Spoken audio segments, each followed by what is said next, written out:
L'ouvrage de 207 pages met en relief les remarquables réalisations dans le pays dans les divers domaines. Monsieur Robert Hayat a choisi de refléter dans son ouvrage la modernisation de la société dans ses divers aspects, à savoir l'accès à l'éducation, l'émancipation de la femme, la politique, la stabilité de l'économie, la culture, à travers deux principales dimensions, en l'occurrence l'architecture et l'infrastructure du pays.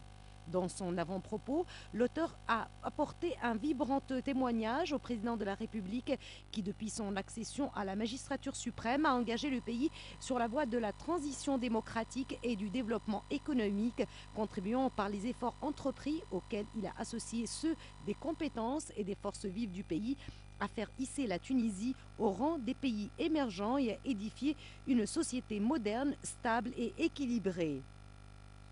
L'ouvrage met en exergue, photo à l'appui, les remarquables réalisations en matière de modernisation de l'infrastructure qui ont été opérées à travers tout le pays durant la période allant de 1987 jusqu'à aujourd'hui et qui ont transformé le visage de la Tunisie en consolidant notamment son positionnement stratégique dans le pourtour de la Méditerranée. Dans sa présentation, l'auteur a passé en revue les grands programmes initiés sous l'impulsion du président Ben Ali, dont la construction de grands échangeurs et du pont d'Oradès, la Goulette, la réalisation de l'aéroport d'Enfida et autres grands ouvrages qui ont contribué à dynamiser l'activité économique dans le pays. M. Robert Hayat a indiqué à ce propos que la vision du président Ben Ali procède de constantes dans notamment le progrès, le respect de l'environnement, la valorisation du patrimoine, affirmant que le président Ben Ali a construit une société nouvelle, équilibrée et moderne, sans compter que les territoires naturels sont respectés et pensés en termes de développement durable.